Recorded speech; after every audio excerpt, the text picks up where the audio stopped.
Gentlemen, in today's video, I'm going to be talking about the exact chest routine that I use to get me to lift 3 plates. So if that interests you, come along, go ahead and take a seat. The Brofessor is here, class is in session, and we are going to get right into it, okay? So again, like I said, today we're going to be covering the exact chest work I use to get to 3 plates, and I'm going to be covering it in a way that you can take it and just drop it right into your workout routine. And so I would suggest, if you're trying to get there, you've been stuck a little bit, go ahead and give this a try and see how it goes. And just like with any other workout routine, you have to give it a little bit of time to really work. So, I think you should probably, if you're trying something new, run it for like 6 weeks or so to really judge if you think it's going to be making progress or not. Like you should be able to tell within a few weeks if you think it's feeling really good. So like I said, today we're going to be covering the chest workout. I'm going to go through my sets, reps, the exercises that I chose, and I'm going to give you some cues on executing those exercises properly. Some cues that I found to be very helpful that I've learned over my 15 years of lifting. And then at the end, I'm just going to cover a little bit of nutrition and some assisting lifts that you could do on your other days that are going to help out your bench if you stay around that long. Okay, so just real quick, why does this matter? So essentially this matters because I think it's important to see how somebody reached a particular benchmark and not just how they lift after the benchmark has been reached. Okay, and here's what I mean by that. I study a lot of the greats, okay? And so one great I like to watch is Chris Bumstead, for example, multiple-time Mr. Olympia champion. So if you look at, for his back days, for example, now, does a lot of really kind of slow and controlled machine work. Like, a lot of bigger guys kind of all seem to work out like that. And I was thinking the other day, I was like, I see that he's doing it now, but how did he get to this point? So I went through his videos and I go back like 6, 7 years, and I'm looking, and sure enough, his back days, he's repping out like 5 and 6 plate deadlifts. So how somebody gets to where they are, once they get from point A to point B, they might be doing a different workout once they get to point B. So hopefully that makes sense. So this is going to be the workout that I used to get there. Okay, the first thing that I did to start out these my chest days is I did a pec fly. So I would start out with a pec fly, and I would do 3 working sets, and I would typically do try to hit failure or close to failure within 12 reps. I try to stay in that 12 rep range. I felt like trying to go too much lower than that, trying to get too high on the intensity, your body's gonna naturally want to have other things take over. And so why do I do this first? I do it first for a few reasons. Mainly because I want to get my pecs warmed up, right? I want to get the chest activated. I want to get blood into the pec so that once I move on to my pressing movements, my pec is already woken up and ready to go. And it's a lot easier to think about controlling my pec and actually using my pecs to press the weight once I move to the pressing. And I've tried it a lot doing pec flies at the end and pec flies at the very beginning. And you might think it's a little bit counterintuitive because you might think, well, if I push hard on the pec deck first before I do my flies, then I'm going to be exhausted and won't have enough strength to do my flat bench.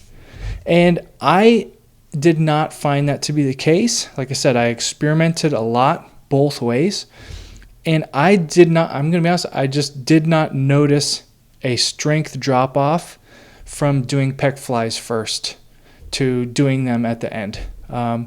It's just not as exhaustive of an exercise, and so I had plenty of gas in the tank by the time I got to my presses. But what I did feel is a much better pec engagement and a lot of times better pumps. And the next day I would feel it a lot more, be much more sore the next day. So that's why I do the pec fly machine first. And just quickly, some cues when you're getting on them. A lot of people, they just throw the weight on there and then they kind of round. And here, let me go a little bit bigger. Kind of round and do one of these numbers. If you do one of these, you're not really working your chest. Like, I want you to go like this and press your hands together, okay? And now, instead, pick your chest up, big chest like that, and push your hands together with that same weight. If you do that like this, promise you're going to feel a lot more activation in your chest. Like, just press your hands together and practice pushing your chest up, getting that chest activation. All right, the second exercise that I would be doing is then I would move into an incline bench after my pec flies. Now, I preferred to do them on just with a barbell, on a barbell bench. Sometimes I did Smith machine, but most of the time I just preferred straight barbell. And again, I would do 3 working sets with those. And I like to pyramid it in a way where I'm constantly moving my weight up. So I'm adding a little bit of weight for each of my sets so that I'm either hitting failure or getting very, very close to failure in the 12, 10, and then 8 rep range. So my final set is going to be, a really, really hard set of 8. And again, sometimes I would do Smith, but for the most time, I just stuck with the barbell. And you might be thinking, okay, well, where this is how to get to 3 plates, and we haven't even talked about regular bench yet. But I found, for me, it was very important to not just work on the straight bench press, but also build up other planes of movement as well. And for me, that meant bringing up my incline and getting my incline nice and strong to the point where now, I can rep out, 10 reps of 225 on an incline. And, that feels pretty good. So, but that all took time. And again, this whole thing, it takes a lot of time. One thing I want you to just be thinking about is there's a lot of stuff on Instagram, social media, things like that, where people are saying, 315 bench is not impressive anymore. Yes, it is. Objectively, based off the amount of people that can do it, even 225 bench, a 225 bench is good. Okay, there's, I feel like that's like the first benchmark where you really have to try and really build up your strength is get to that 225. So yes, a 225 bench is good. A 315 bench is also good. Okay, don't listen to Instagram inflation, right? It took me a very long time to reach these marks. It took me, I think, 5 years of lifting before I got to 225 for the first time, and then another 7 years before I got to 315. So for me, incline bench has just been the meat and potatoes for the last 2 years of my bench pressing program, and I really feel like it's helped quite a bit. Okay, so finally, last exercise is we're getting over to the flat bench finally. And again, we are doing, what I was doing was 3 working sets. And that first set, I'm going for 12, and then I'm trying to go for 8 on the next one. And then my third set, I'm trying to go for like a 4. So you can see on this, with my flat bench compared to the other exercises, my reps have shifted down considerably, and I'm turning up the intensity. So you can kind of see as this workout has progressed, I started with kind of higher rep ranges and doing some volume stuff to now we're getting into some lower rep ranges with some really high intensity work. This last bit I feel like was particularly important for me, which is that my last set was using a slingshot. And if you're not familiar with a slingshot is a workout device. I have mine right here. This is like a band. You put your arms through the loops, okay, and it kind of allows you to use this band to get some, it's almost like a cheat rep, okay? Think of it like a cheat rep for your chest, but I think that it's actually a lot more safe because what it does is it just kind of allows you to press a little bit more weight off your chest and is going to prime your nervous system and get you used to those higher weights. So by the time I even tried 315 for the first time, I did it twice because, I was ready for it. Because by the time I had tried it raw, 315 raw, I was already doing 5 reps of 315 with the band.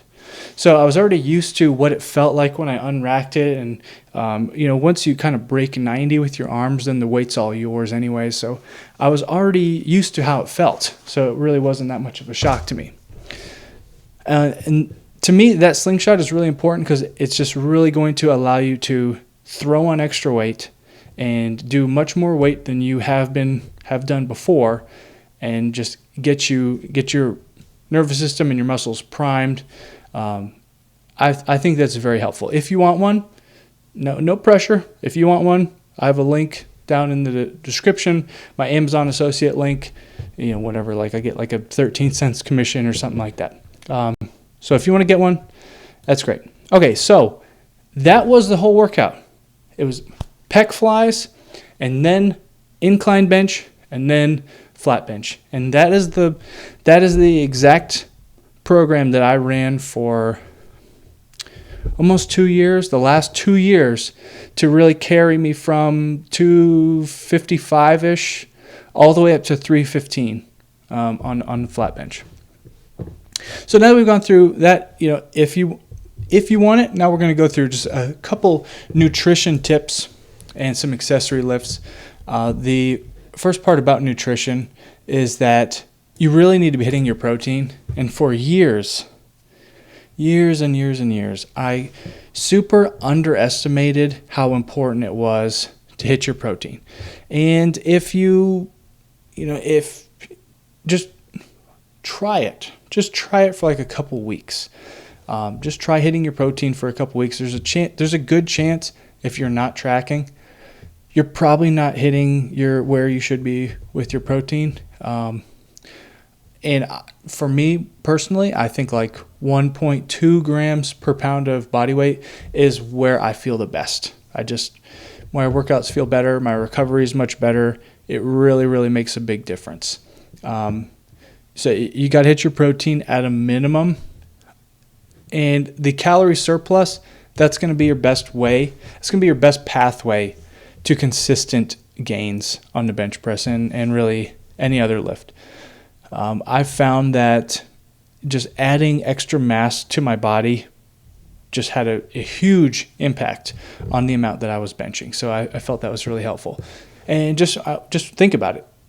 If you are pushing the most amount of weight you can possibly push on the bench press, and then you're going home and you're trying to recover, if you're only eating just barely your maintenance and you're not sleeping, and you're like, how do you expect your body to not only recover from that, but then become even stronger and more than it was before, so that now you can press more weight the next time? It just doesn't make sense. So you got to make sure you're pushing those calories.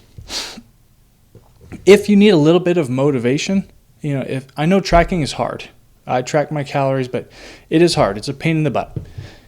If you need a little bit of motivation to push you over to just get it started, I don't want you to think about trying to just, go from 0 to 200 miles an hour right off the rip, because, it's hard. You want to make little changes over time. So like I use MyFitnessPal to track all my calories. You don't have to track every calorie, right? Just do this. Download the MyFitnessPal app. It's free. And just track one meal. I just want you to track one meal, just one time. And like your breakfast, for example, or whatever your biggest meal of the day is. Because there's a good chance you're probably thinking, oh, this, I'll probably get tons of protein from this one. Get a little food scale, or, the scanner apps, they really don't work that well. Your food scale is going to be your best, but weigh out your food, just one dinner, and put all that in your MyFitnessPal. Tell me what the calories are. Tell me what the protein is. Is it really what you thought it was going to be? Chances are, might not be. Okay, so that's the nutrition bit. Kind of gone too far on that one. The next portion I really wanted to cover that I think is going to be helpful big time is accessory work, accessory lifts. The biggest thing that I found to really help out with the bench press is going to be your close grip bench. And this isn't necessarily, a lot of people try close grip like this. It doesn't need to be that close. You can have your close grip there so that when the bar comes down, it's resting, your hands are resting right there. So you only need to be at shoulder width or just barely narrower than shoulder width to really engage your triceps. And the key here to getting these to work is what I call the lat lock-in. And years ago, I was talking to this guy who I saw him bench 405, and I was like, dude, how do you get to bench 405? And he said the key to going from 315 to 405 is learning to push with your lats. I have no idea what he meant when he said that.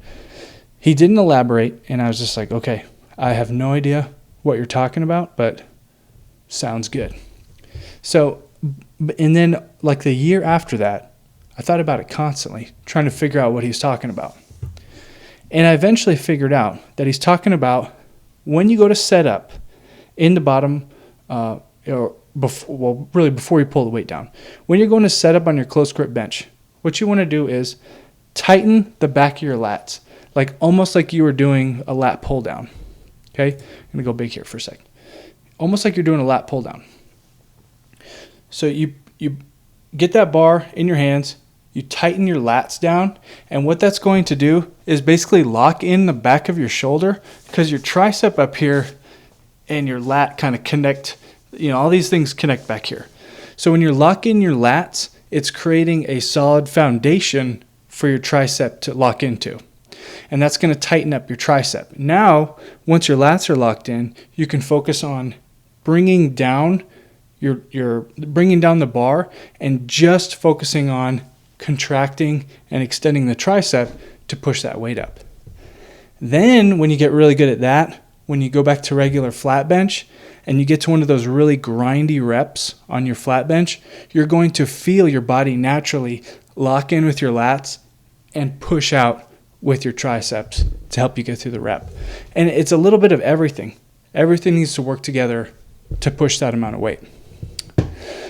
So yeah, that is pretty much it. That's all I got for you guys today. So if you enjoyed that one, cool. Let me know down in the comment section if there's anything else you want to know more about. Have a great one.